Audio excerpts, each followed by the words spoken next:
टाठियों बच्चों अस्सलाम वालेकुम। आज पढ़ो कशरी किताब हंद 4 सबक बाकी हिस्स। अत 4 सबकस नाव लद्दाख पे चिठ युस अशोक जी पन्निस दोस्तस राकेश कुमारस लेखान छु। अत चिठ मज यमिस दोस्तस लद्दाखस मुतलिक लेखान।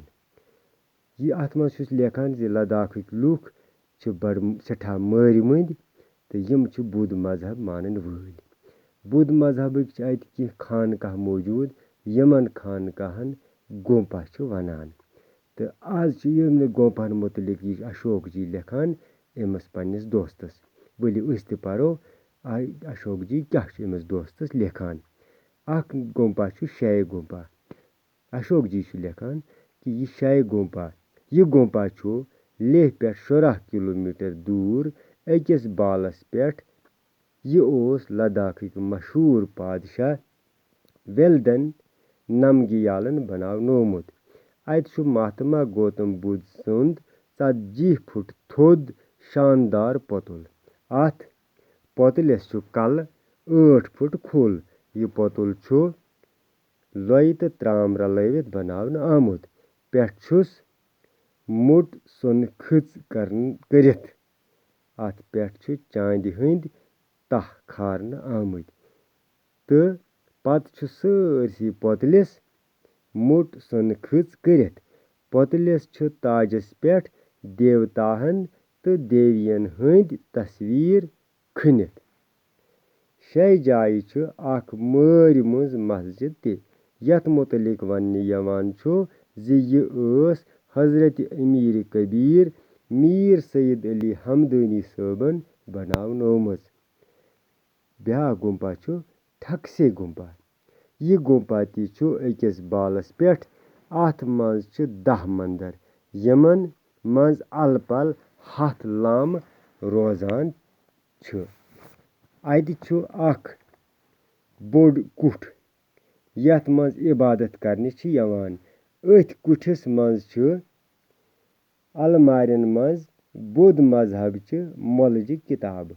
यम किताब तिब्बती जबान मज लिखित।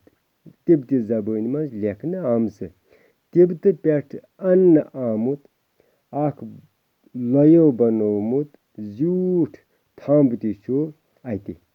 अत थंबस महात्मा गौतम बुद्ध सज तालीम खनित। यह गोंपा 800 वहरी प्रून। लद्दाख इलाकस मज गोंपन हंद 7 बड़ सिलसिल। प्रेथ सिलसिलुक ज्यूठ अख बोड़ लाम आसान। ठकसे गोंपा किस बड़िस लामस खन पूरन पूजे वनान। अमस सठा इज्जत यवान करन। ब्या गुंपा हेमस गुंपा। यह लद्दाखुक अख बोड़ तो मशहूर गुंपा। यह लेह पे 40 किलोमीटर दूर अकिस बाल दामनस तल इस्ताद।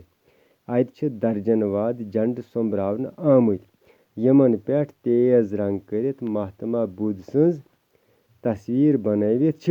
यमन झंडन थनका वनान। येल यह थनका इस्ताद करने यवान लामा रंगदार पोशाक लगित डोल वायान वायान अथ पत जुलूस किस सूरतस मज पकान। जून रेतस मज अत बोड़ बार मेल लगान। गोंपा यवान परावन। यह मेल गोरो पदमा संभवा संदिस जा दोहस पे लगान। हेमस गोंपस मज बुद्ध धर्मचन मोलजन किताबन हुंद खजान मौजूद। अत गोंपस मज मौजूद मोन चित्र कुल आलमस मज मशहूर। मोन चित्र इन लबन पे लिखित तस्वीर बनावन आमस। यम नक्काशी तो वस्तदली हंद शानदार नमून। अत गोंपस मज कुरान शरीफुक अख प्रून नुस्खो ते मौजूद। आज गो युतुई जल्दी लेख बह चिठ मज बाकी गोंपन मुतलिक ते टाठ सबस تہٕ مٔمی ؤنۍ زِ میون نمسکار ستمبر سوٗرِتھ ہیوٗ ترٕ بہٕ تہِ گرٕ چون یار راکیش کُمار. یہِ ٲس یہِ ہسا لداخ پٮ۪ٹھ چِٹھۍ سبقُک مدہ تہٕ مقصد یُس تۄہہِ پوٚروٕ لہذا یہِ چھُ یاد تھاوُن تہٕ بِہِو خۄدایس حوالہٕ باقٕے کرو انشاء اللہ صُبحس. وسلام.